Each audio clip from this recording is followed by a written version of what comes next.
ان الحمد للہ نحمده ونستعینه ونستغفره ونعوذ باللہ من شرور انفسنا ومن سیئات اعمالنا من يهده الله فلا مضل له ومن يضلل فلا هادي له واشهد ان لا اله الا الله وحده لا شريك له واشهد ان محمدا عبده ورسوله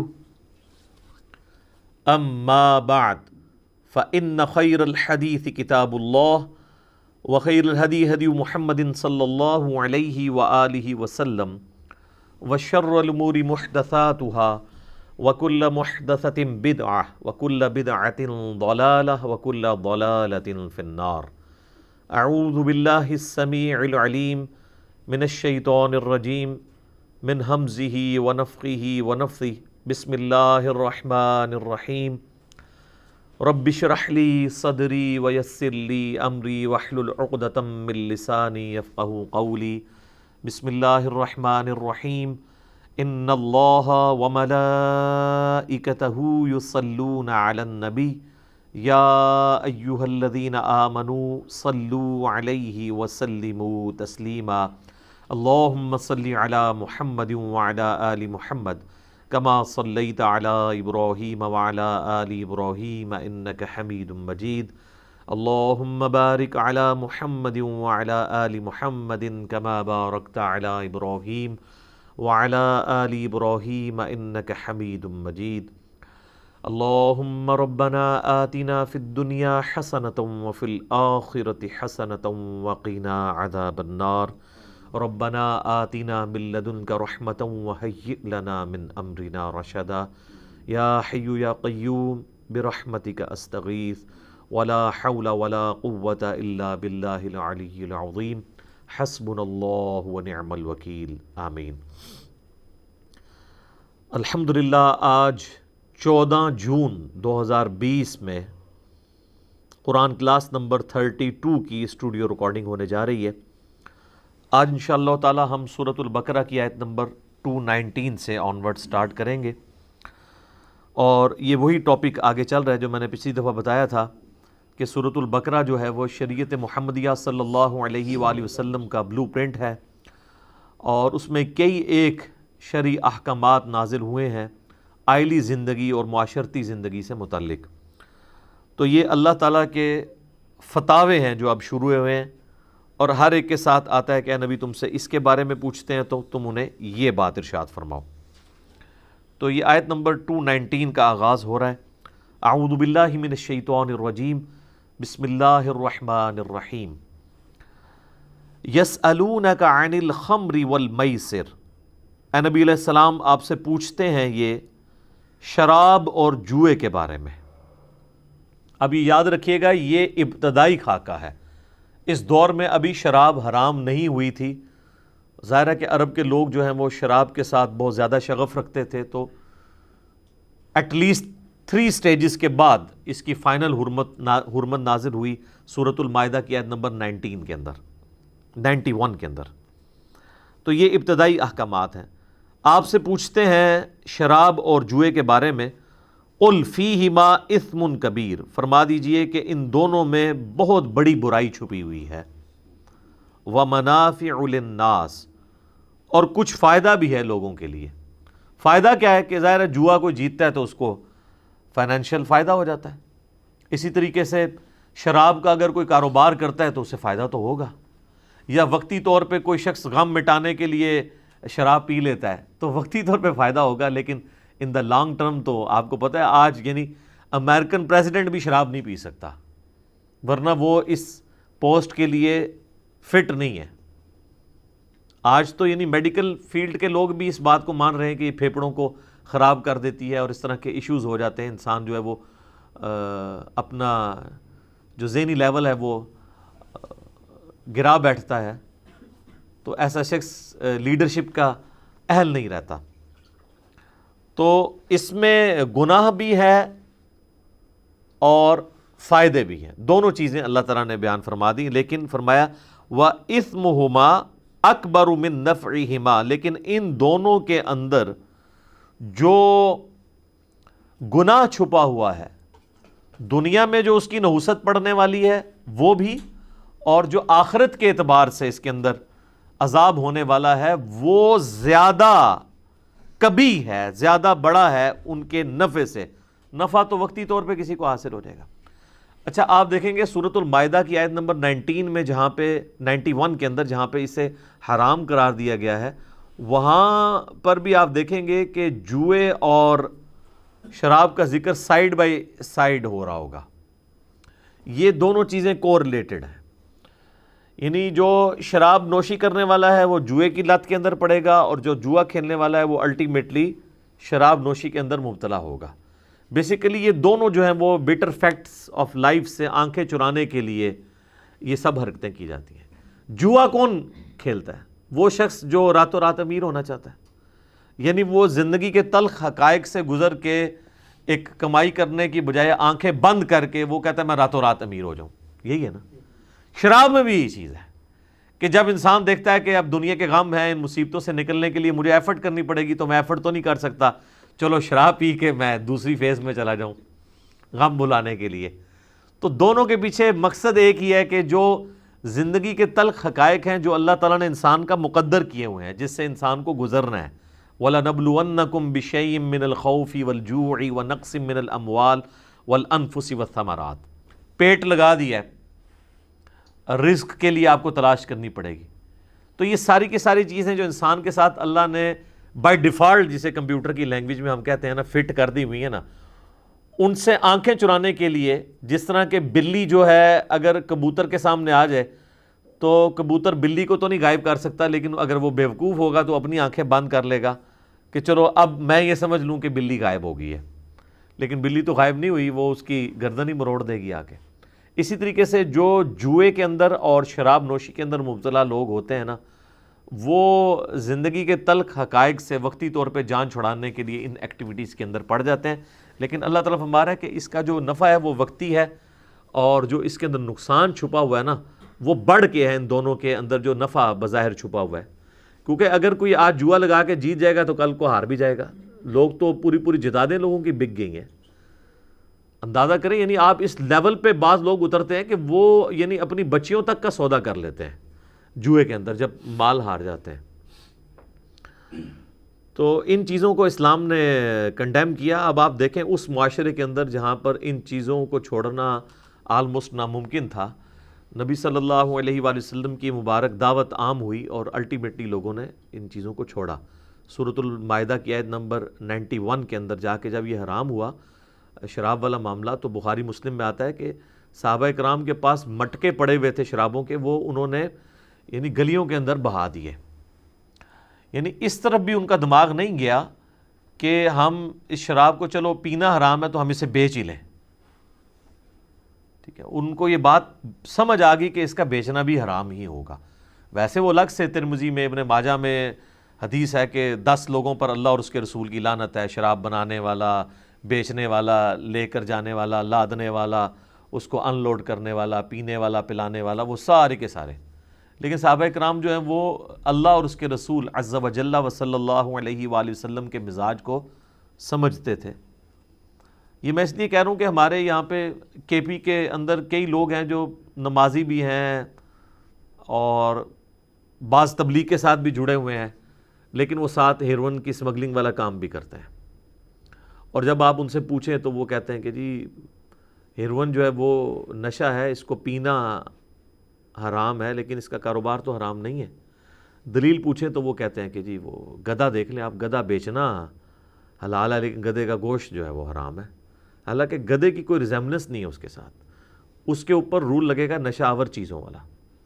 وہاں پہ علماء کافی کوشش کرتے ہیں، اور آپ دیکھیں افغانستان کے اندر تھوڑے وقت کے لیے جب 1996 کے اندر ملا عمر کی حکومت آئی تھی، ہمیں کئی معاملات میں ان سے اختلاف ہے، لیکن یہ ایک ان کی پازیٹیو چیز ہے کہ وہ افغانستان جس کے اوپر بلینز آف ڈالر امریکہ نے خرچ کیے تھے یہ ہیروئن کی جو پوسٹ کی جو کاشت ہوتی ہے اس کو ختم کرنے کے لیے، اور نہیں کر سکے، اور دنیا میں پہلے نمبر پہ ہیروئن سمگلنگ کرنے والا ملک جو ہے افغانستان تھا۔ ملا عمر کے ایک آرڈر کے اوپر یہ سارے معاملات ختم ہو گئے۔ زیرو پہ آ گیا. اور جیسے ہی طالبان کی حکومت ختم ہوئی، آج امریکہ بھی وہاں پہ بیٹھا ہے، افغان حکومت بھی موجود ہے، اور آپ دیکھ لیں پچھلے 15-20 سالوں سے پھر پہلے نمبر پہ افغانستان ہیروئن کی اسمگلنگ کرنے کے اوپر.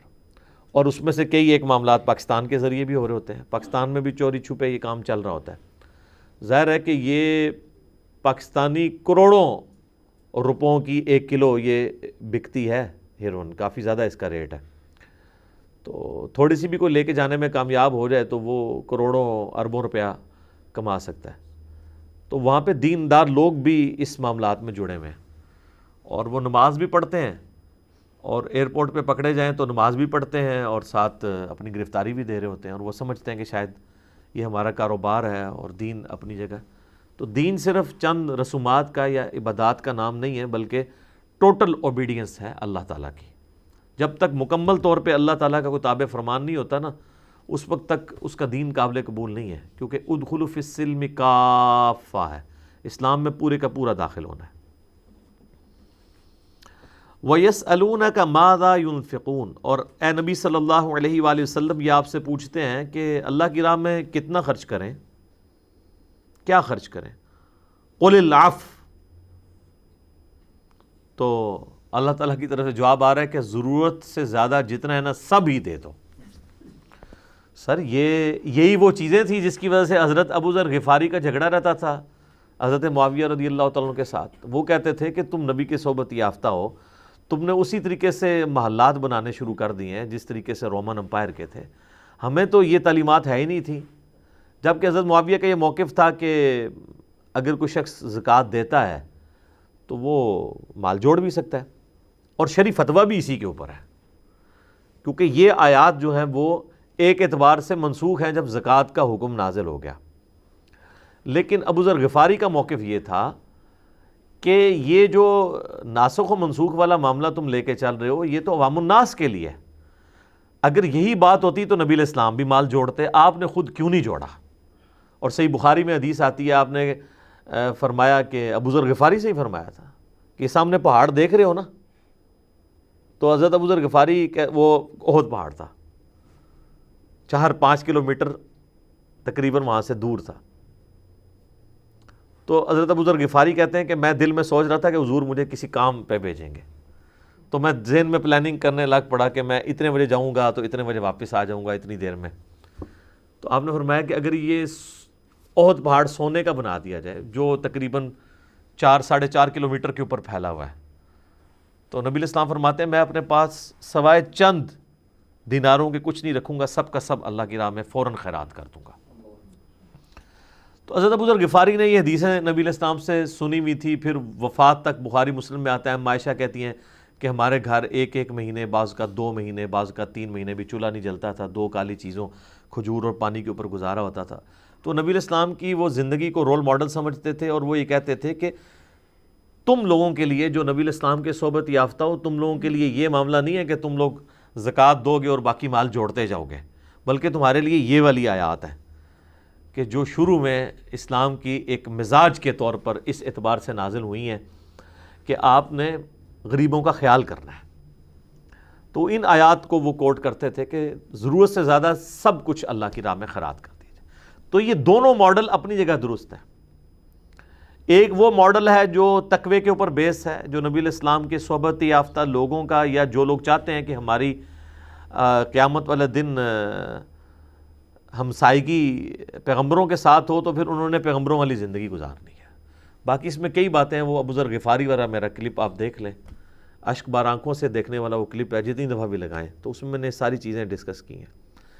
تو اے نبی آپ سے پوچھتے ہیں کہ ہم کتنا اللہ کی راہ میں خرچ کریں؟ فرمایا کہ ضرورت سے زائد جتنا بھی ہو کر دو. کذالک یبین اللہ لکم الآیات لعلکم تتفکرون، بالکل اس طریقے سے اللہ تعالیٰ اپنی آیات کھول کھول کر بیان کرتا ہے تاکہ تم اس کے احکامات پر غور و تفکر کر سکو. تو یہ غور و تفکر کر کے اس کو امپلیمنٹ کرنا ہے بڑا مشکل کام ہے.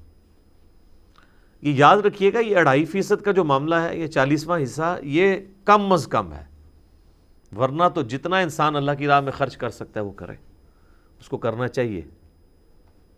یہ تو کم از کم وہ فرائض ہیں جو آپ نے ادا کرنے ہیں، اور مال اللہ کی راہ میں خرچ کرنے کے اوپر میں نے پچھلی دفعہ کافی ڈیٹیل ڈسکشن کی تھی کہ سب سے آسان ذریعہ ہے جنت کمانے کا. اس کے لیے آپ کو کوئی ایفرٹ پوٹ نہیں کرنی پڑتی.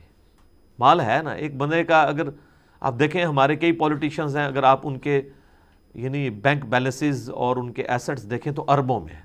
تو میں نے کئی دفعہ بتایا کہ اگر کوئی شخص روزانہ 1,00,000 روپیہ خرچ کرے تو آلموسٹ 25 سے 30 سال چاہیے 1 ارب کو ختم کرنے کے لیے. گھر جا کے آپ کیلکولیٹر پہ حساب کر لیں. 1,00,000 روپیہ روز کا, مہینے کا نہیں. 1,00,000 روپیہ روز کا خرچ کریں تو مہینے کا کتنا بنے گا؟ 365 لاکھ. سال کا 30 لاکھ مہینے کا, 365 لاکھ سال کا. تو ایٹ لیسٹ آپ کو 3 سال چاہیے اس اعتبار سے کہ آپ جو ہے وہ 1,000 لاکھ تک پہنچے. اور بلین جو ہے وہ تو بہت بڑی رقم ہے. وہاں تک پہنچنے کے لیے آپ کو پھر ایک ایوریج جو انسان کا دل ہے نا جی, روزانہ 1,00,000 دفعہ دھڑکتا ہے, اور وہ آلموسٹ ایوریج جو 60-70 سال کی زندگی میں نا 3 ارب دفعہ دھڑکتا ہے. تو جن کے پاس میرے بھائی 3 ارب روپیہ ہے تو وہ اپنے دل کی دھڑکن کے اگینسٹ بھی 1,00,000 روپیہ روز کا خرچ کریں تو کم ہے. تو لوگوں کے پاس تو یہاں پہ جناب 3 ارب ڈالر بھی ہیں. 3 ارب تو چھوٹی رقم ہے. تو تھوڑی سی ایک نیت کرنے کی ضرورت ہے. باقی تو کوئی ایکسٹرا آرڈنری ایفرٹ پٹ کرنے کی ضرورت نہیں. کئی لوگ ہیں جو کتنی کمپنیوں کے مالک ہیں, وہ صرف چیئرمین کے طور پہ اسے دیکھ رہے ہوتے ہیں. باقی انہوں نے کوئی فزیکلی کوئی ان پٹ نہیں دینی ہوتی ہے. مینیجرز رکھے ہوئے ہوتے ہیں, انہوں نے CEO رکھے ہوتے ہیں, چیف ایگزیکٹو آفیسر جسے کہتے ہیں. وہ سال بعد ایک میٹنگ کر لیتے ہیں, ان کو ٹارگٹ دیتے ہیں, دیٹس آل, فارغ ہے. تو وہ مال خرچ کر سکتے ہیں اللہ کی راہ میں. ان کو تہجد پڑھنے کی, روزانہ اتنے سپارے پڑھنے کی اور یہ باقی کام کرنے کی ضرورت نہیں. مال خرچ کر کے اللہ کی راہ میں جو ہے وہ. سیدنا عثمان غنی رضی اللہ تعالیٰ عنہ نے کوئی نوافل پڑھ کے تو جنت نہیں کمائی ہے, نہ کوئی جنگ کے اندر کوئی کارہائے نمایاں جو ہے وہ پیش کر کے, بلکہ انہوں نے تینوں موقع پہ جو جنت کمائی ہے, جو جامع ترمذی میں مسند احمد میں حدیث ہے, وہ مال خرچ کرنے کے اوپر ہی ہے. ایک دفعہ جو ہے وہ مسجد نبوی کی توسیع کے لیے زمین لے کے وقف کی. دوسری دفعہ مسلمانوں کے لیے میٹھے پانی کا کنواں کھدوایا جو وہاں پہ ایک ایشو تھا. اور تیسری دفعہ جو ہے غزوہ تبوک کے موقع کے اوپر جو ہے وہ 700 اونٹ جو ہے وہ سامان کے لدے ہوئے وہ دے دیے اللہ کی راہ میں. اور آپ کو کتنے وہ دینار سونے کے نبی علیہ السلام جو ہے وہ الٹ پلٹ کرتے تھے اور فرماتے تھے عثمان جنتی ہے, آج کے بعد جو چاہے مرضی کرے. تو مال ایک بہت آسان ذریعہ ہے اللہ تعالیٰ سے جنت لینے کا, بشرطے کہ انسان تھوڑا سا حوصلہ کر لے. دیکھیں جو مشقت عبادت کے اندر ہے نا, وہ مال کے اندر نہیں ہے. میں لوگوں کے لیے بات کروں جن کے اپنے کاروبار چلے ہوئے ہیں. اب آپ نے مجھے یہ نہیں کہنا کہ ایک بندہ پورا دن مزدوری کرتا ہے, وہ مال بچا رہا ہے, اتنی مشقت سے کما رہا ہے, اس کی تو بات بھی نہیں ہو رہی نا. وہ تو 1 روپیہ بھی خرچ کر دے گا نا, تو وہ اللہ تعالیٰ نیکیاں قیامت والے دن تولی نہیں جائیں گی, گنی نہیں جائیں گی, تولی جائیں گی. ہو سکتا ہے اس کی ایک کھجور جو ہے وہ 1 ارب روپے کے اوپر بھاری ہو. جو صحیح بخاری میں آتا ہے کہ وہ غزوہ تبوک کے موقع پر جب نبی علیہ السلام نے سارا سامان اکٹھا کروایا تو ایک انصاری صحابی تھا, اس نے یعنی پورا دن مزدوری کی ایک یہودی کے پاس, اور اس کو تھوڑے سے کھجوریں, اس بارٹر سسٹم تھا نا, کرنسی نہیں بلکہ کھجوریں اس کو ملی, اور وہ آ کے نبی علیہ السلام کی خدمت میں اس نے پیش کر دی کہ میری طرف سے یہ. تو وہاں پہ کچھ منافقین تھے جو اوپر سے تو کلمہ گو تھے, تو مذاق اڑانے لگے. انہوں نے کہا کہ یہ تھوڑی سی کھجوریں جو ہیں وہ رومن امپائر سے ٹکرانے جا رہے ہو, اس میں ان کھجوروں سے کیا ان پٹ ہوگی. تو نبی صلی اللہ علیہ وسلم نے وہ کھجوریں جو ہیں وہ سارے مال کے اوپر یوں بکھیر دی. آپ نے فرمایا یہ سارے مال کے اوپر بھاری ہیں, کیونکہ پیچھے اخلاص ہے. اللہ تعالیٰ نے تو ایسا معاملہ نہیں دیکھنا. صحیح بخاری مسلم میں حدیث ہے کہ ایک پھٹے پرانے کپڑوں والا شخص, مسلم شریف میں ڈیٹیل ملتی ہے, جس کے پاؤں میں جوتی بھی نہیں تھی, اور ایک جسے کہتے ہیں مفلس شخص تھا، صحابہ کے سامنے سے گزرا تو اس سے پہلے ایک امیر صحابی گزرا، تو نبی السلام نے کہا کہ اس کے بارے میں تمہارا کیا خیال ہے؟ تو کہا کہ یہ تو اتنا معزز شخص ہے کہ کسی گھر پہ دروازے پہ دستک دے لوگ اسے رشتہ دے دیں اور لوگ اسے پورا رسپانس کریں۔ اس کے بعد ایک وہ غریب جب شخص گزرا تو آپ فرمایا اس کے بارے میں کیا خیال ہے؟ ان کا تو یہ کسی بھی دروازے پہ جائے دھتکار دیا جائے، اس کو کوئی اپنی بیٹی کا رشتہ دینے کے لیے تیار نہ ہو، اسے کوئی سیریس کرنے کے لیے اپنی مجلس میں بٹھانے کے لیے تیار نہ ہو۔ تو آپ فرمایا واللہ جو شخص پہلے گزرا تھا نا، یہ پوری دنیا اس سے بھر جائے، اللہ تعالیٰ کو یہ ایک بندہ ان سب سے بڑھ کر عزیز ہے۔ اللہ کے نزدیک تو کرائٹیریا کچھ اور ہے نا۔ صحیح مسلم میں حدیث ہے کہ جو میرے غریب صحابہ ہیں نا، وہ میرے امیر صحابہ سے 40 سال پہلے جنت میں چلے جائیں گے۔ وہ 40 سال اس لیے کہ 50,000 سال کا تو قیامت کا دن ہے، تو 50,000 سال کی جو مشقت ہے وہ تو سب نے کاٹنی ہے۔ اس میں جو غریب لوگ ہیں نا وہ 40 سال پہلے ہی چلے جائیں گے۔ ویسے انسان اپنی دیکھے تو پریکٹیکل لائف بھی 40 سال ہی ہوتی ہے، 15-20 سال تو ویسے ہی گزر جاتے ہیں۔ اگر آپ وہ سونے کے بھی نکال دیں 20 سال تو 8-10 سال پہ آ جاتی ہے بات۔ تو اس دنیا کی زندگی میں آپ نے جتنا وقت گزارا ہے نا، اتنے وقت پہلے ہی آپ جنت میں پہنچنے میں کامیاب ہو جائیں۔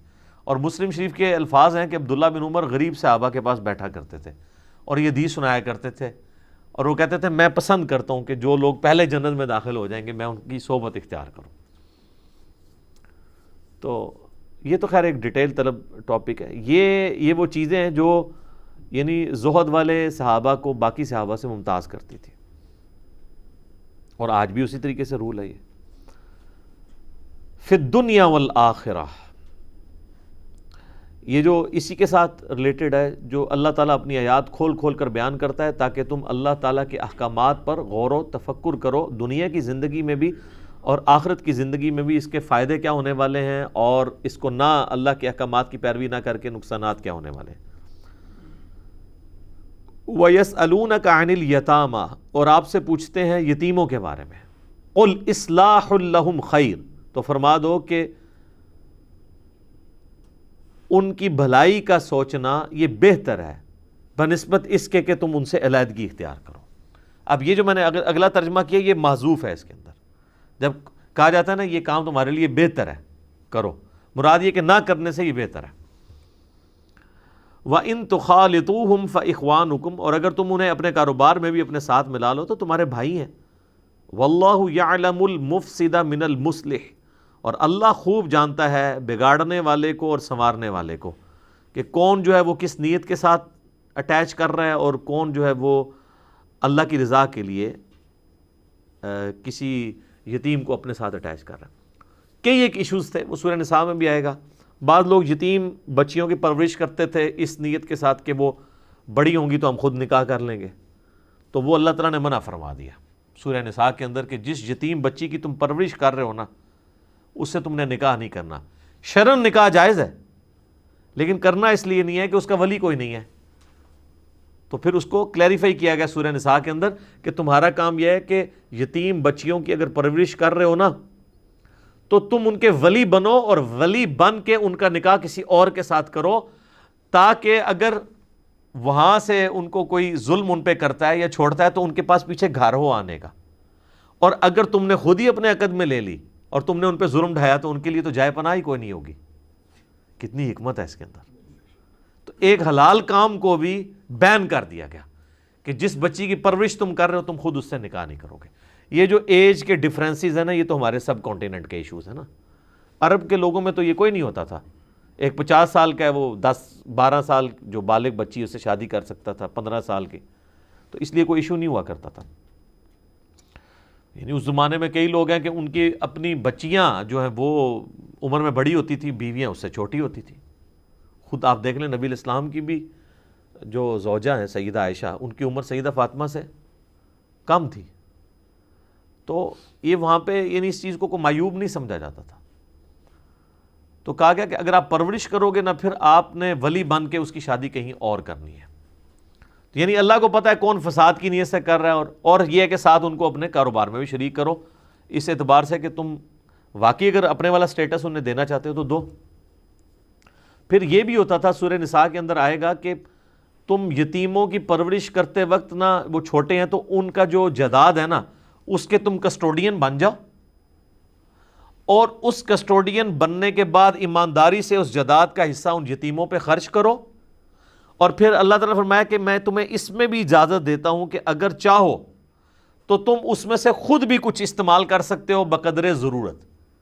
مثلا ایک بندہ یتیموں کی پرورش کر رہا ہے ان کے مال کے ذریعے، اب اس مال کے ذریعے اس نے ان کا آٹا ڈلوایا ہے، راشن ڈلوایا ہے، سالن پکا ہوا ہے، اب روٹی کھانے کا وقت آیا تو اب وہ یہ سوچنا شروع کر دے کہ یہ مال تو یتیموں کا ہے، یہ میرے اوپر حلال ہے یا نہیں. تو اللہ نے اجازت دے دی کہ جو تھوڑا بہت ہے نا اس کے اوپر کوئی گرفت نہیں ہوگی، تم اس میں سے اتنا لے سکتے ہو جتنا تم ایک سمجھ لیں کہ اس اعتبار سے کہ جیسے کوئی ملازم ہوتا ہے کسٹوڈین کے طور پہ، جیسا کہ زکوٰۃ کے جو عاملین ہے، سورہ توبہ کی آیت نمبر 60 میں آتا ہے نا کہ جو زکوٰۃ کے کلیکٹ کرنے والے لوگ ہیں جنہیں عاملین زکوٰۃ کہا جاتا ہے، ان کی تنخواہ بھی زکوٰۃ کے پیسوں میں سے دی جا سکتی ہے کیونکہ وہ کلیکٹ کر رہے ہیں.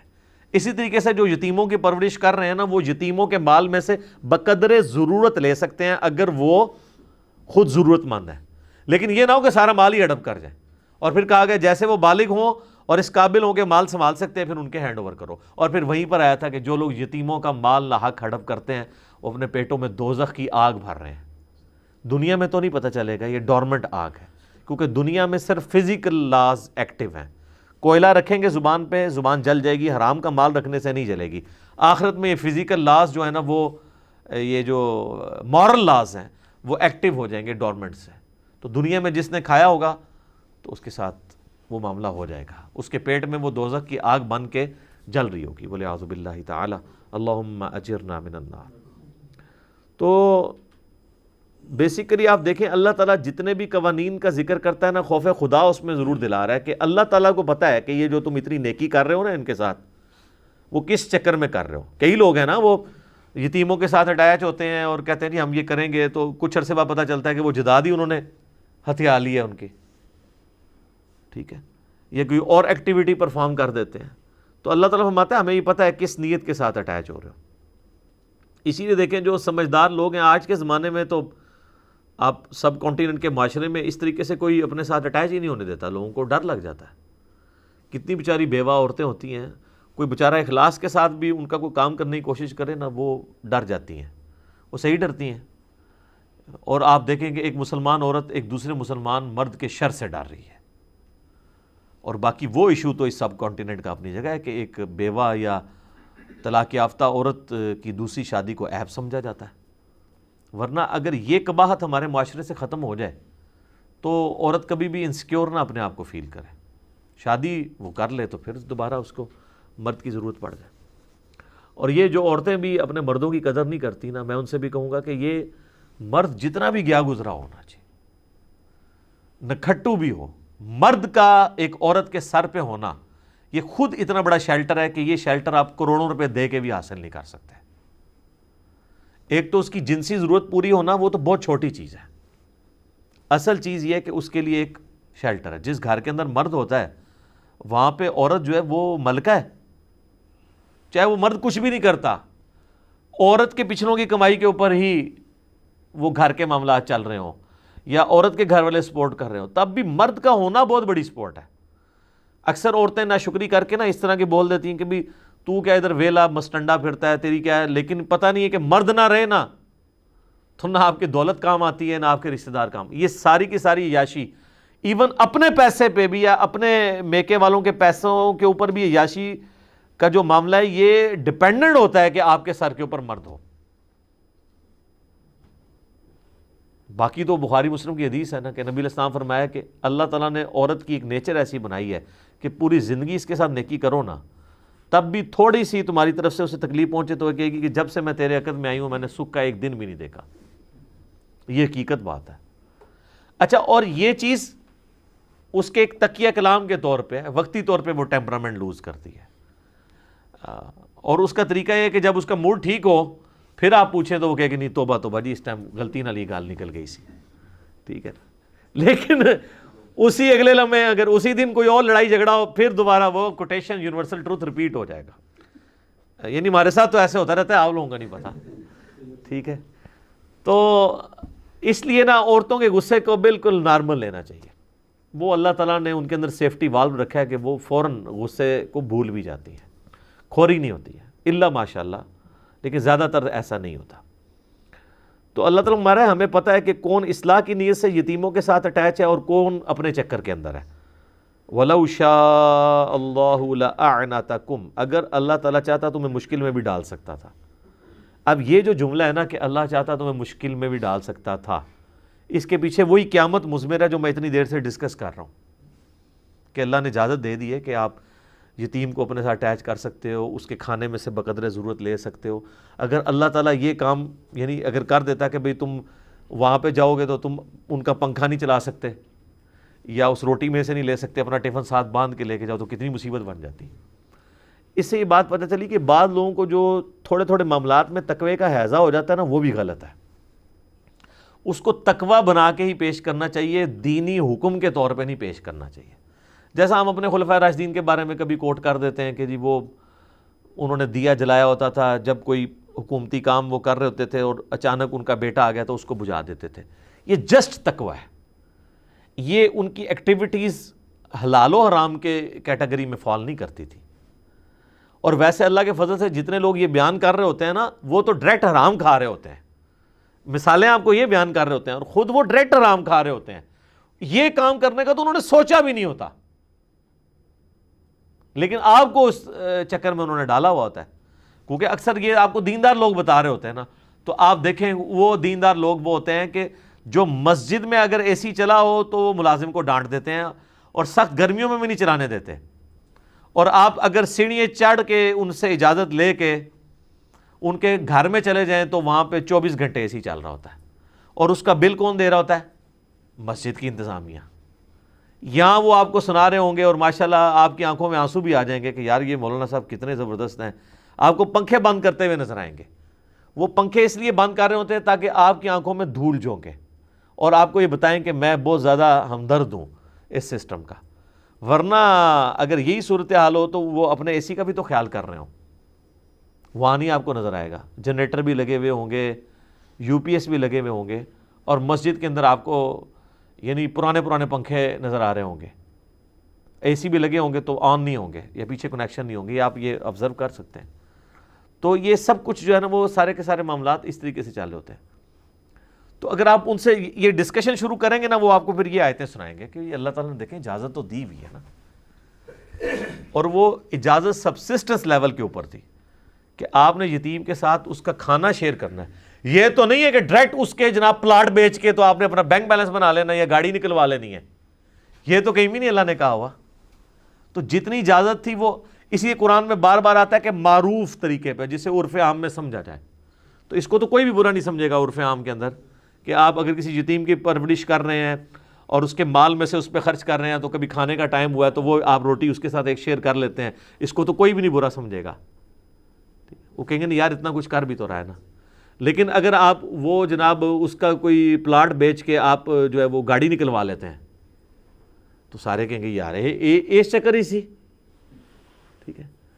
تو اللہ تعالیٰ نے کہا میں نے ریلیکس تمہیں کیا ہے. اللہ تعالیٰ چاہتا تو اس لیول پہ مشکل میں بھی ڈال سکتا تھا کہ ان نیٹی گریٹیز کو بھی پکڑنا شروع کر دیتا، لیکن نہیں.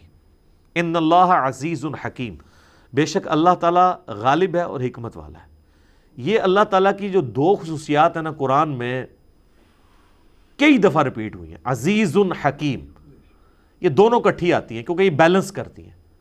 عزیز وہ ہوتا ہے کہ جس کے قبضہ قدرت میں ہر چیز ہے، وہ چھایا ہوا ہے، جو چاہے جس کے ساتھ چاہے جس وقت چاہے بغیر کسی قید کے کر دے، اسے کوئی پوچھ نہیں سکتا.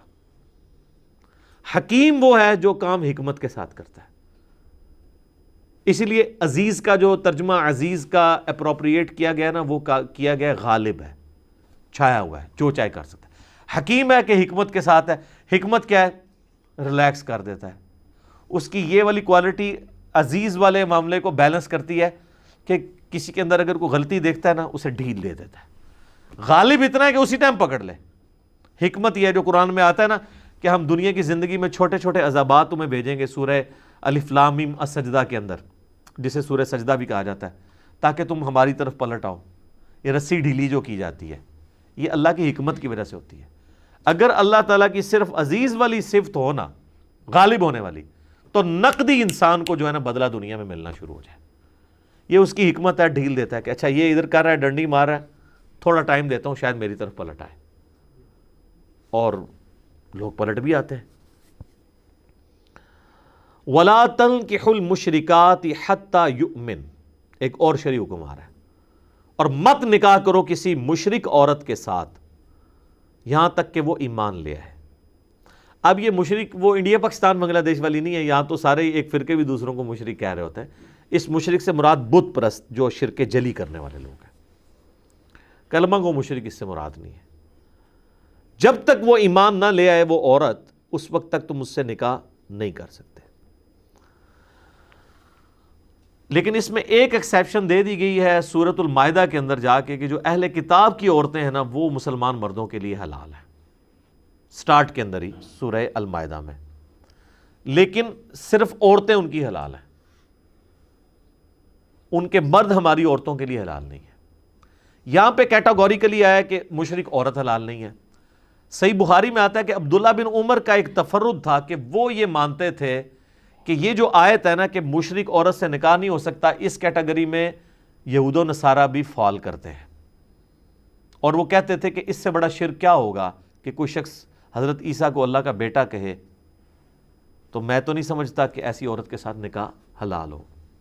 لیکن باقی سارے صحابہ کہتے تھے کہ اگر یہی کیٹیگرائزیشن اس اعتبار سے نہ کرنی ہوتی تو سورۃ المائدہ جو بالکل اینڈ میں نازل ہوئی اس میں کیوں اہل کتاب کی عورتوں کے ساتھ نکاح کی اجازت دی گئی ہے، جبکہ سورۃ المائدہ ہی میں سب سے زیادہ یہود و نصارہ کا شرک کھول کے بیان کیا گیا ہے، باقی کسی صورت میں نہیں ہے۔ لقد کفر الذین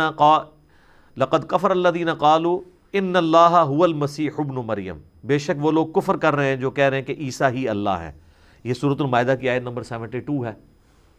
پھر آگے چل کے سورۃ المائدہ کی آیت نمبر 75 میں آیا لقد کفر الذین قالوا ان اللہ ثالث ثلاثہ، وہ لوگ بھی کافر ہیں جو کہتے ہیں کہ حضرت عیسیٰ اور حضرت مریم اس زمانے میں اور آج ہولی گوسٹ اور اللہ تعالیٰ یہ تین خدا ہیں، یعنی اللہ تین خداؤں میں سے ایک ہے۔ ٹھیک ہے، تو جو سورۃ المائدہ یہود و نصارہ کے خصوصاً کرسچنز کے شرک کو کھول کے بیان کر رہی ہے، وہ کیوں شروع میں اہل کتاب کی عورتوں کے ساتھ نکاح کو حلال قرار دے رہی ہے؟ اس لیے کہ اہل کتاب جو ہیں وہ آسمانی مذہب کے ماننے والے ہیں، ان میں ریلیکسیشن دی گئی۔ تو صحابہ کرام نے عبداللہ بن عمر کا یہ انڈیویجول فتویٰ قبول نہیں کیا۔ اجماع صحابہ اسی پہ ہے کہ جو یہود و نصارہ کی عورتیں ہیں ان کے ساتھ نکاح حلال ہے۔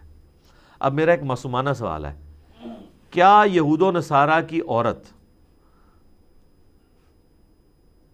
ہمارے مسلمان جو فرقے ہیں ان کی عورتوں سے بہتر ہے؟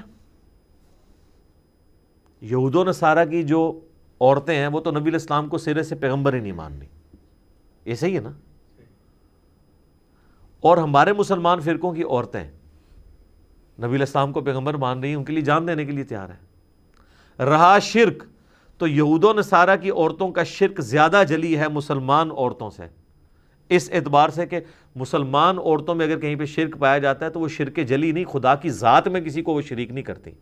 وہ یہ نہیں کہتی کہ نبی صلی اللہ علیہ وآلہ وسلم اللہ کے بیٹے ہیں، نعوذ باللہ، یا نبی علیہ السلام کی عبادت بھی ہو سکتی ہے، آپ کو سجدہ بھی ہو سکتا ہے، یہ کوئی تھکڑ سے تھکڑ مسلمان بھی آپ کو نہیں کہے گا۔ لیکن اس کے اگینسٹ جو جیزس کرائسٹ کے نام کے اوپر انہوں نے ہنگامہ کھڑا کیا ہے، حضرت عیسیٰ کا تو کوئی قصور نہیں ہے، وہ تو شرک جلی ان کے اندر پایا جاتا ہے۔ تو اگر آپ ریشو پروپورشن میں اس کو پلڑا دیکھیں تو مسلمان عورتوں کا بہرحال بھاری ہے، بلکہ بھاری کہنا بھی ایک طرح کی زیادتی ہے، بہت بھاری ہے، کوئی کمپیریزن ہی نہیں ہے۔ لیکن آپ یہاں پہ دیکھ لیں یہ ایک دوسرے کے فرقوں کے ساتھ نکاح کرنے کو حلال نہیں سمجھتے۔ یہ آپ مجھے کہیں گے کہ پریکٹیکلی ایک بریلوی کا دیوبندی سے ہوا ہے یا ایک بریلوی کا اہل حدیث سے ہو گیا، اہل حدیث کا دیوبندی سے، وہ ضرور ہوا ہے، لیکن شرعی فتویٰ آپ اگر لے کے دیں نا تو نہیں دیں گے۔ اسی تو آئے دن آپ دیکھتے ہیں سوال آ رہا ہوتا ہے سنی شیعہ کا نکاح ہو جاتا ہے، یہ کیوں سوال پیدا ہوتا ہے؟ اسی لیے پیدا ہو رہا ہوتا ہے، وہ نکاح جائز نہیں سمجھتے۔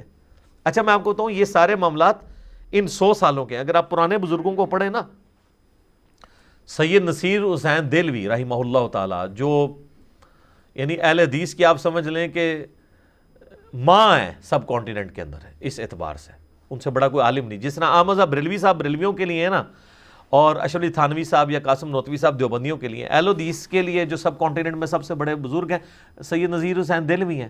اس وقت جتنے بڑے بڑے علماء ہیں نا، سارے یا ان کے شاگردوں کے شاگردوں کے شاگرد ہیں یا ان کے شاگردوں کے شاگرد ہیں. ان کے باقاعدہ فتاویٰ موجود ہیں کہ سنی شیعہ کا نکاح درست ہے، اور ہم نے وہ پی ڈی ایف میں شیئر بھی کروائے تھے گروپس کے اندر. اس زمانے میں لوگ دیکھیں کتنی ٹالرنس رکھتے تھے، حالانکہ ان کے سامنے وہ سارے عقائد نہیں تھے. اور یہ وہ لوگ ہیں جو شیعہ کے خلاف باقاعدہ کتابیں لکھتے تھے، فتوے لکھتے تھے علمی اختلاف کے، لیکن کہتے تھے نکاح جائز ہے. اور وہ اس لیے کہہ رہے ہوتے تھے کہ وہ کہتے تھے قرآن تو آسمانی مذاہب کا احترام کرتا ہے، تو ہم اپنے جو ایک ریلیجن کے ماننے والے مختلف اسکول آف تھاٹ میں احترام نہیں ایک دوسرے کا کر سکتے. تو یہ ٹالرنس یعنی ان لوگوں میں موجود تھی.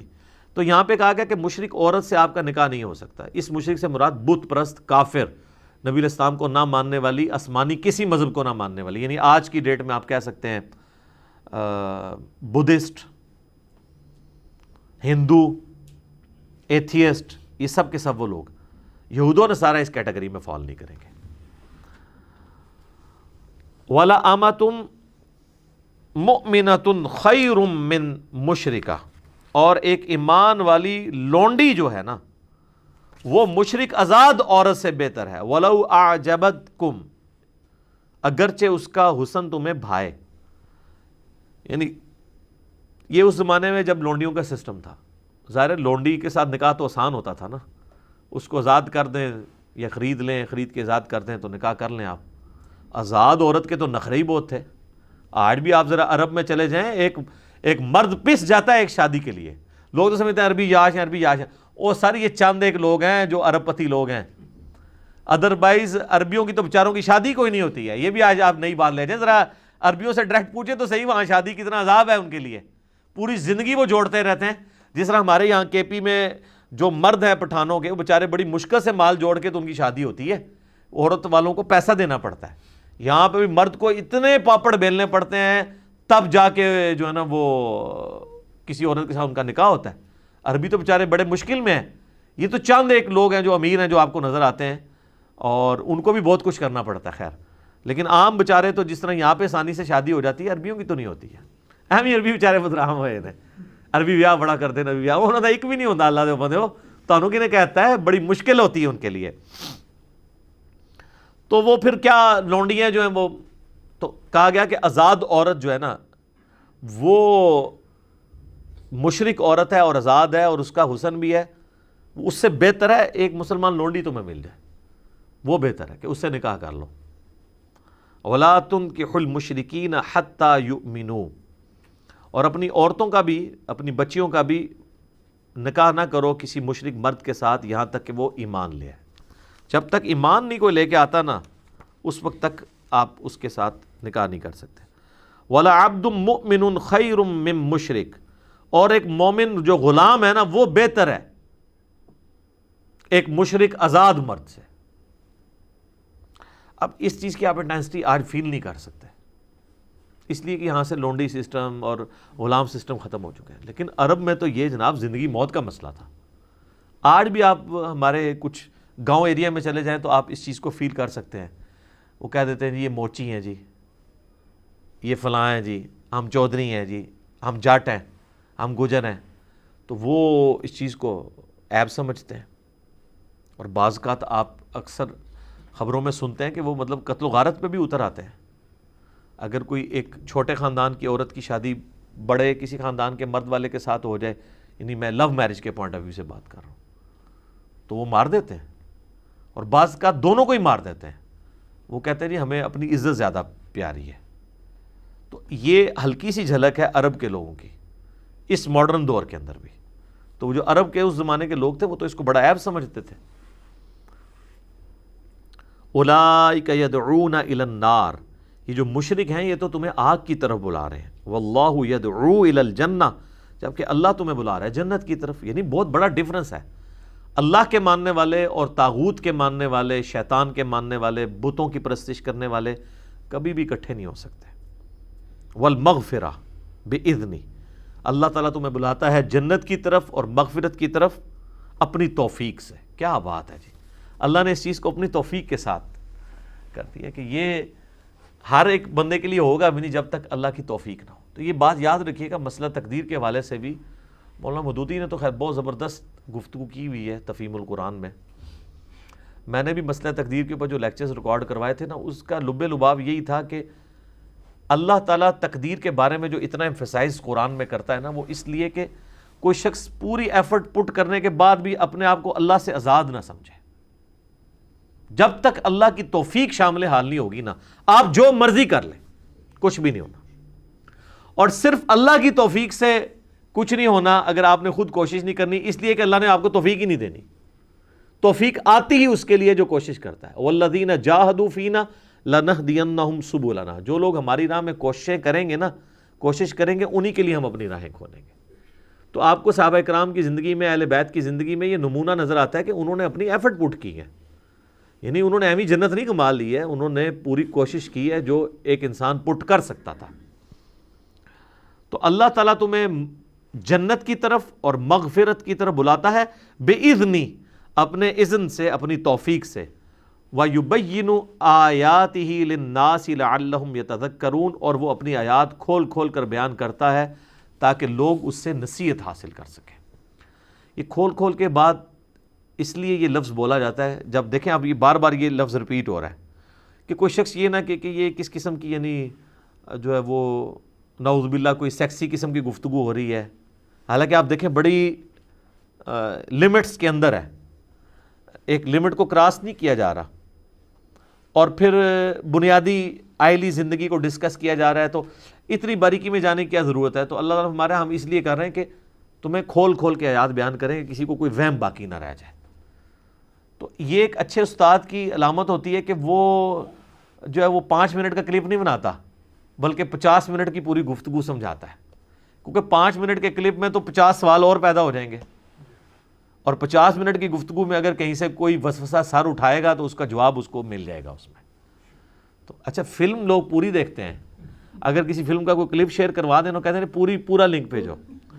کلپ کسی کو بھیجیے نا 40 منٹ کا, وہ کہتے ہیں نہیں کوئی 3 منٹ کا کلپ بھیجو. بھائی 3 منٹ سے یہ دسیا جا سکتا ہے کہ بھئی فجر دے 2 فرض نے, تے زہر دے جناب 4 نے, تے مغرب دے 3 نے, تے عشاء دے 4 نے, یہی دسیا جا سکتا ہے. 3 منٹ نماز کا طریقہ تو نہیں دسیا جا سکتا, کیونکہ نماز کا طریقہ بتائیں گے تو وہ اس ٹائم کتنے طریقے مارکیٹ میں ہیں, تو آپ کو بتانا پڑے گا یہ غلط کیوں ہے, یہ ٹھیک کیوں ہے, اس پہ ان کے کیا دلائل ہیں, اس پہ ہمارے کیا دلائل ہیں, اس پہ جب آپ یہ پیش کریں گے تو آگے سے وہ یہ کہانی کرائیں گے, جب وہ یہ کہانی کرائیں تو آپ نے یہ کرنا ہے. تو اس کے لیے بھی رفع دین کا لیکچر جناب 2 گھنٹہ اور 11 منٹ کا ہی ہوگا نا, وہ 11 سیکنڈ کی ویڈیو تو نہیں ہو سکتی. وَيَسْأَلُونَكَ عَنِ الْمَحِيضِ, اور اے نبی علیہ السلام آپ سے پوچھتے ہیں عورتوں کے حیض کے بارے میں. قُلْ هُوَ أَذًى, فرما دیجئے ہے تو وہ تکلیف کی چیز ہے. ظاہر ہے عورت کے لیے ایک تکلیف تو ہے, ایک اسے ہر مہینے میں آلموسٹ 7 دن کے لیے اس تکلیف سے گزرنا پڑتا ہے. اگرچہ اس میں اللہ نے ریلیکس بھی کر دیا ہے کہ جو صحیح بخاری مسلم میں آتا ہے کہ نبی صلی اللہ علیہ وآلہ وسلم, اما عائشہ کہتی ہیں میں حیض کی حالت میں چھوٹی ہوئی نمازوں کی قضا کا حکم نہیں دیتے تھے, صرف روزوں کی قضا کا حکم دیتے تھے. تو نمازیں تو معاف کر دی گئی ہیں, لیکن روزے چھوٹیں گے تو وہ ادا کرنا ہے. لیکن باقی اس جو تکلیف سے گزرنا ہے, ظاہر ہے اپنی صفائی ستھرائی کا اہتمام کرنا ہے, یہ ایک تکلیف کی چیز تو ہے.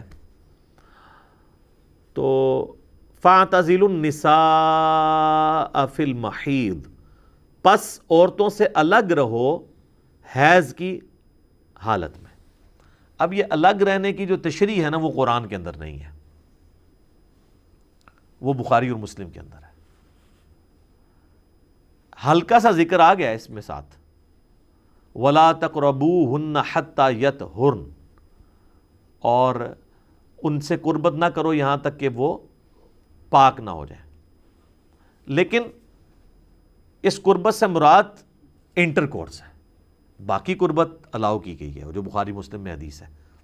میں وہ حدیث اس کے ساتھ ہی آگے بیان کر دیتا ہوں, یہ اگلا بھی اس کا حصہ پڑھ لیتے ہیں. فَإِذَا تَطَهَّرْنَ فَأْتُوهُنَّ مِنْ حَيْثُ أَمَرَكُمُ اللَّهُ, جب وہ پاک ہو جائیں تو پھر تم ان کے ساتھ صحبت کر سکتے ہو وہاں سے جہاں سے اللہ نے تمہیں حکم دیا ہے. تو پاکی کے بعد میاں بیوی تعلق قائم کر سکتے ہیں، ازدواجی تعلق، اس سے پہلے نہیں کر سکتے۔ اور یہ جو لفظ ہے نا کہ عورتوں کے قریب نہیں جانا، تو اس قریب نہ جانے کی تشریح اس آیت میں یہی ہے کہ اس سے مراد انٹر کورس نہیں کرنا۔ ویسے قریب جا سکتے ہیں، لیکن قرآن میں دونوں طرف مطلب جا سکتا ہے کہ ویسے قریب جانا بھی منع ہے اور انٹر کورس بدرجہ اولا منع ہے، بدرجہ اولا منع ہے۔ تو بخاری مسلم جب آپ کھولیں گے تو امہات المومنین کہتی ہیں کہ ہم میں سے جب کوئی حیض کی حالت میں ہوتا تو نبی الاسلام ہمیں حکم دیتے کہ ہم اپنے آزار باندھ مضبوطی سے باندھ لیں اور باقی جسم کے ساتھ نبی الاسلام مباشرت فرمایا کرتے تھے۔ وہ جو منکرین حدیث وہ حدیث اٹھاتے ہیں جی بخاری میں لکھا ہوا ہے، بخاری قرآن کے خلاف ہے، کہ حضرت عائشہ کہتی ہیں کہ نبی الاسلام حیض کی حالت میں بھی ہم سے مباشرت کرتے تھے۔ تو سر یہ حدیث کا تو ایک طریقہ ہے نا، جو دوسری حدیث ہے بخاری مسلم میں جس میں سیدہ عائشہ نے ام سلمہ نے اس کی ڈیٹیل بتائی ہے کہ مباشرت سے مراد صحبت تھی، انٹر کورس نہیں تھا، اور وہ ہمیں حکم دیتے تھے کہ ہم لنگوٹ باندھ لیں مضبوطی کے ساتھ، باقی جسم کے ساتھ مباشرت کرتے تھے۔ تو اس میں یعنی ایک مرد کو اجازت دے دی گئی کہ وہ تعلق قائم کر سکتا ہے انٹر کورس کے بغیر، یہ ایک آسانی دے دی گئی۔ ظاہر وہ 7 دن کا پیریڈ ہے، پلس یہ بھی ایک فہم دے دیا گیا جو صحیح مسلم میں آتا ہے کہ یہودیوں کے ہاں یہ چیز یعنی اسٹیبلش تھی کہ عورت جب ناپاک ہو جائے گی نا تو آپ نے اس کو بسترے سے بھی ہلاک کر دینا۔ جس طرح ہمارے یہاں پہ بھی پنجاب کے کلچر میں بعض بیوقوف لوگ ہیں، وہ کہتے ہیں عورت آٹا نہیں گوندھ سکتی، عورت جو ہے وہ بچے کو دودھ نہیں پلا سکتی، وہ ہنڈیاں نہیں پکا سکتی، اور پتہ نہیں کیا کچھ کرتے ہیں، پتہ نہیں کیا نجس ہو جاتی ہے وہ۔ ایسا نہیں ہے، اسلام نے اس کو کنڈیم کیا۔ حتیٰ کہ بخاری مسلم میں حدیث ہے، ام عائشہ کہتی ہیں کہ نبی الاسلام اعتکاف کی حالت میں مسجد میں ہوتے تھے تو آپ جب مجھے یعنی اپنا بستر یا کوئی اس طرح کپڑے دیتے تھے تو میں حیض کی حالت میں دھو کے آپ کو واپس کر دیا کرتی تھی۔ صحیح مسلم میں آتا ہے کہ نبی الاسلام اعتکاف میں تھے تو آپ علیہ السلام نے مسجد نبوی کی کھڑکی سے مجھے کہا کہ میرا وہ بستر پکڑا دو، تو ام عائشہ نے کہا میں تو حیض سے ہوں۔ آپ فرمایا حیض تیرے ہاتھوں میں گھس گیا؟ یہ تو کوئی پلیدی نہیں ہے، تو حکمی نجاست ہے، حقیقی نجاست تو نہیں ہے۔ حتیٰ کہ بخاری مسلم میں آتا ہے امہات المومنین کہتی ہیں کہ نبی علیہ السلام ہم حیض کی حالت میں ہوتے تھے اور نبی علیہ السلام اپنا سر مبارک ہماری گود میں رکھ کے قرآن پڑھا کرتے تھے۔ تو یعنی قرآن نہیں گود میں رکھا ہوتا تھا، سر رکھا ہوتا تھا، قرآن یعنی زبانی پڑھ رہے ہوتے تھے۔ یہ بتانے کے لیے کہ عورت فزیکلی ناپاک نہیں ہے، یہ حکمن ناپاک ہے۔ باقی وہ خون تو ناپاک ہے جو نکلتا ہے، وہ والا خون ناپاک ہے، یہ یاد رکھیے گا۔ عام خون کا حکم علیحدہ ہے، اس میں غالب یہی ہے کہ عام خون جو ہے وہ پاک ہے، میرے اس پر کلپس ہیں، لیکن جو وہ حیض والا خون ہے نا وہ بخاری مسلم میں ہے کہ وہ تو آپ نے دھونا ہے، وہ ناپاک ہے۔ تو نبی الاسلام یہ حتیٰ کہ صحیح بخاری مسلم میں آتا ہے، ام عائشہ کہتی ہیں کہ میں کھانا کھاتی تھی نا، اگر میں نے بوٹی آدھی کھا کے چھوڑی ہے نا حیض کی حالت میں تو حضور کو پکڑائی ہے تو آپ اسی جگہ سے منہ لگاتے تھے جہاں سے میں نے کھائی ہوتی تھی۔ یہ میسج دینے کے لیے کوئی ناپاک نہیں ہو تم۔ یہاں لوگ اتنے جاہل ہیں کہ جنبی ہوتے ہیں تو وہ کہتے ہیں تولیے کو ہاتھ لگایا اب تولیے ہی ناپاک ہو گیا۔ تولیے تب ناپاک ہوگا جب آپ کے جسم کی نجاست تولیے کو ٹچ کرے گی، آپ ناپاک نہیں ہیں۔ وہ حکمی ہے کہ آپ کو انٹلیکچولی آپ ناپاک ہیں، فزیکلی ناپاک نہیں ہیں، ٹینجیبل آپ ناپاک نہیں ہیں، نان ٹینجیبل ہیں۔ جو بخاری مسلم میں آتا ہے کہ سیدنا ابو ہریرہ کہتے ہیں میں گھر سے باہر نکلا تو نبی علیہ السلام کے ساتھ چلنا شروع ہوا تو تھوڑی دیر بعد مجھے یاد آیا میرے پہ تو غسل فرض ہے، جنبی تھا میں چپ کر کے کھسکا چلا گیا، غسل کر کے واپس آیا تو نبی علیہ السلام فرمایا یہ تم کدھر چلے گئے تھے اچانک بتائے بغیر؟ تو کہا یا رسول اللہ میں ناپاک تھا۔ تو آپ فرمایا مومن تو کبھی ناپاک نہیں ہوتا، مومن تو پاک ہی رہتا ہے۔ تو یعنی یہ حکمن نجاست ہے۔ حکمن تو اس لیول کی ہے کہ آپ غسل بھی کر لیں، مجھے بتائیں کیا آپ بغیر وضو کے نماز پڑھ سکتے ہیں؟ تو نماز کے اعتبار سے بے وضو بندہ بھی ناپاک ہے، لیکن ویسے آپ مسجد میں بیٹھیں تو اس لیے کہا جاتا ہے یہ حکمی نجاستیں ہیں۔ نجاست کی 2 قسمیں، ایک حکمی ایک حقیقی۔ حقیقی ہے پیشاب ہے، منی ہے، مزی ہے، حیض کا خون ہے، یہ حقیقی نجاستیں فزیکلی لگیں گی ناپاکی ہو جائے گی۔ ایک حکمی ہے کہ آپ کچھ بھی نہیں بظاہر، لیکن شریعت کے حکم کے اعتبار سے آپ جنبی ہیں تو نماز نہیں پڑھ سکتے آپ جب تک غسل نہ اتار لیں۔ اور نبی علیہ السلام ڈیلے بھی کر لیتے تھے غسل جنابت۔ جامع ترمذی میں آتا ہے کہ نبی علیہ السلام غسل جنابت کبھی رات کے اول پہر میں کرتے تھے اور کبھی آخری پہر میں کرتے تھے۔ دین میں اللہ نے یہ آسانی رکھی ہوئی ہے۔ تو یہ حیض والا معاملہ بھی اس مت کو توڑا گیا کہ اللہ کے بندو یہ عورتوں کے ساتھ معاملہ ایسا نہیں ہے کہ وہ کوئی ان کو آپ نے بسترے سے الگ کر کے تو دوسری جگہ جا کے سونا ہے. مراد یہ کہ صرف وہ نماز کے اعتبار سے، شرعی احکام کے اعتبار سے ہے معاملہ ان کے ساتھ، باقی وہ ناپاک نہیں ہے. نبی الاسلام نے فزیکلی، حتیٰ کہ صحیح مسلم میں ایک حدیث ہے، ام عائشہ کہتی ہیں کہ میں حیض کی حالت میں کٹورے سے پانی جب پیتی تھی نا تو حضور کو دیتی تھی، تو جس جگہ میں نے منہ لگایا ہوتا تھا آپ ایگزیکٹ اس جگہ منہ لگا کے پیا کرتے تھے. یہ میسیج دینے کے لیے کہ عورت ناپاک نہیں ہوتی. یہ ہیں جناب عورتوں کے حقوق، جنہوں نے عورتوں کو کماڈیٹی بنا کے پیش کیا. اور آج ہمارے یہاں پہ لوگ سمجھتے ہیں کہ یورپ میں عورت کو عزت دی جا رہی ہے. سر 67% عورتیں ہیں مسلمان ہونے والی، 33% مرد ہیں جو یہ نان مسلم مسلمان ہو رہے ہیں نا. ہر 100 میں سے 67 عورت مسلمان ہوتی ہے، 33 مرد مسلمان ہوتا ہے، کیونکہ وہ سیکیورٹی فیل کرتے ہیں. اور سب سے زیادہ ان کے لیے سیکیورٹی یہ ہے کہ مسلمانوں کے مرد اپنی عورتوں کے ساتھ مخلص ہوتے ہیں، اور یہ پردے کی وجہ سے ہم سیکیورٹی فیل کرتے ہیں. اب تو خیر پردے کے بہانے میں، پردے پہ بھی کبھی بولوں گا کہ اب تو عورتوں کے لیے پردے کا بہانہ یہ کرونا نے حال ہی کر دیا ہے. چپ کر کے جناب لاؤ، جنہوں شرم آمدی سی نا پردہ کرنے تو چلو ہوں جڑا ہے کورونے تو شرما کے کر لے، ٹھیک ہے، تو کم از کم ثواب ملے یا نہ ملے، کم از کم حرام سے تو وہ بچ جائے گی عورت. ان اللہ یحب التوابین ویحب المتطہرین، بے شک اللہ تعالیٰ توبہ کرنے والوں کو بھی پسند کرتا ہے اور صاف ستھرے رہنے والوں کو بھی پسند کرتا ہے. تو اس آیت پہ خیر ڈیٹیل گفتگو ہو سکتی ہے کہ صاف ستھرے رہنے والے، اس کانٹیکسٹ میں احادیث بھی موجود ہیں کہ انصار مدینہ کے اندر ایک خوبی پائی جاتی تھی کہ وہ یعنی مٹی کے ساتھ استنجا کرنے کے بعد پھر پانی سے بھی استنجا کیا کرتے تھے. تو اس کانٹیکسٹ میں یہ آیت نازل ہوئی کہ یہ زیادہ پاکیزگی کا خیال رکھنے والے، ویسے تو مٹی بھی پاک کر دیتی ہے، لیکن اس چیز کو پسند کیا گیا کہ کوئی شخص مٹی کی استعمال کرنے کے بعد یا ٹیشو استعمال کرنے کے بعد پانی سے بھی طہارت حاصل کرے، کیونکہ پانی سے طہارت پرفیکٹ حاصل ہوتی ہے ایز کمپیئر ٹو مٹی کے اور باقی چیزوں کے. اور اگر کوئی صرف پانی استعمال کرتا ہے تو اس کے لیے مٹی استعمال کرنا ضروری نہیں ہے، نہ ٹیشو استعمال کرنا ضروری ہے، پانی خود بخود ساری صفائی کر دیتا ہے. تو باقی انشاءاللہ تعالیٰ آیات ہم اگلی دفعہ ڈسکس کریں گے. اللہ تعالیٰ سے دعا ہے جو حق بات میں نے کہی اللہ تعالیٰ ہمارے دلوں میں راسخ فرمائے. اگر جذبات میں میرے منہ سے کوئی غلط بات نکل گئی تو اللہ تعالیٰ ہمارے دلوں سے ہی معاف کر دے. ہمیں کتاب و سنت کی تعلیمات پر عمل کر کے دوسرے بھائیوں تک پہنچانے کی توفیق عطا فرمائے. سبحانک اللہم و بحمدک، اشہد ان لا الہ الا انت، استغفرک و اتوب الیک، وما علینا الا البلاغ المبین. جزاکم اللہ خیرا.